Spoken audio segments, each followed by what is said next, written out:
भारत में क्रिकेट एक खेल नहीं बल्कि एक धर्म बन चुका है। लेकिन क्या बीसीसीआई इस धर्म की सबसे बड़ी पुजारी है? और इससे भी ज़्यादा इम्पोर्टेंट सवाल, क्या बीसीसीआई सिर्फ मैच ही आयोजित करती है या फिर इससे कुछ बढ़ के क्रिकेट की दुनिया पर राज भी करती है?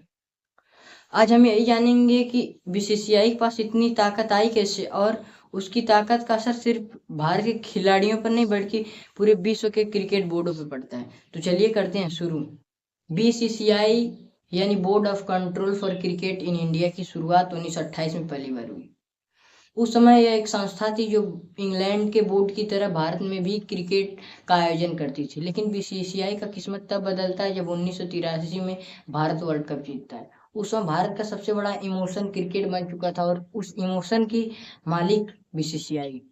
लेकिन आज बीसीसीआई दुनिया की सबसे अमीर क्रिकेट बोर्ड है। साल 2023-24 में इसकी कमाई 9,741.7 करोड़ रुपए। आईपीएल के टीवी राइट्स ही अकेले 5,761 करोड़ रुपए के बिके। मतलब ये होता है कि पैसे के मामले में विश्व का कोई भी क्रिकेट बोर्ड बीसीसीआई का मुकाबला नहीं कर सकता है। बीसीसीआई का सबसे बड़ा पावर है उसका पैसा। यही कारण है कि वह बाकी देशों के क्रिकेट बोर्ड पे पैसे के कारण ही दबाव बना पाती है। आईपीएल की शुरुआत 2008 में हुई थी, तब लोग इसे तमाशा क्रिकेट करके मजाक उड़ाते थे।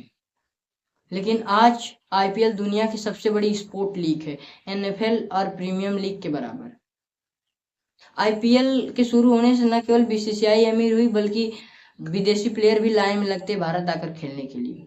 अगर कोई भी विदेशी क्रिकेट बोर्ड भारत के आईपीएल के शेड्यूल से टकराने की कोशिश करेगा तो समझ लो कि उनके खिलाड़ियों को भारी नुकसान उठाना पड़ सकता है। बीसीसीआई सिर्फ एक खेल की संस्था नहीं है बल्कि एक राजनीति का अड्डा भी है। यहाँ पे बड़े नेता या नेताओं के बच्चे और बड़े बड़े बिजनेसमैन यहाँ पे कई पदों पर रह चुके। उदाहरण के तौर पर शरद पवार, अरुण जेटली और गृह मंत्री के बेटे बीसीसीआई के सचिव जयशाह जी। यानी बीसीसीआई और राजनीति का बहुत ही गहरा रिश्ता है। और वैसे भी कहावत कि अगर पैसा और राजनीति एक साथ मिल जाए तो पावर व्यक्ति की वैसे भी दोगुनी हो जाती है। साउथ अफ्रीका, ऑस्ट्रेलिया और इंग्लैंड ये सब क्रिकेट में बहुत बड़े नाम है, लेकिन अगर आज बीसीसीआई इशारा करता है तो उनके शेड्यूल चेंज कर दिए जाते हैं, क्योंकि बीसीसीआई के पास सबसे बड़ी पावर है इंडियन मार्केट और भारतीय दर्शक। क्योंकि पूरी दुनिया के क्रिकेट में सबसे ज्यादा पैसा भारत से ही जाता है। यानी अगर बीसीसीआई चाहे तो दूसरे क्रिकेट बोर्डों की फाइनेंशियल हालत हिल सकती है। लेकिन हर ताकत के साथ कुछ सवाल भी आते हैं। कई लोग कहते हैं कि बीसीसीआई ट्रांसपेरेंट नहीं है, उसके फैसले और उसकी जो कमाई वो जनता के सामने पूरी खुल के नहीं आती है।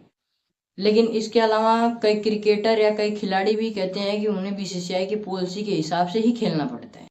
कभी आईपीएल और कभी इंटरनेशनल मैच के लेकर भी खिलाड़ी के करियर के बीच टकराव पैदा हो जाता है। तो क्या बीसीसीआई का ये राज भारत के और दुनिया के क्रिकेट बोर्ड के लिए अच्छा है? बीसीसीआई की पावर की वजह से क्रिकेट दुनिया का सबसे बड़ा लोकप्रिय और सबसे अमीर खेल बन चुका है। लेकिन क्या बीसीसीआई के इस पावर का गलत इस्तेमाल भी किया जा सकता है? तो आपको क्या लगता है कि बीसीसीआई का इतना ज़्यादा ताकतवर होना क्रिकेट के लिए अच्छा या खराब? अपनी राय कमेंट में जरूर दीजिएगा।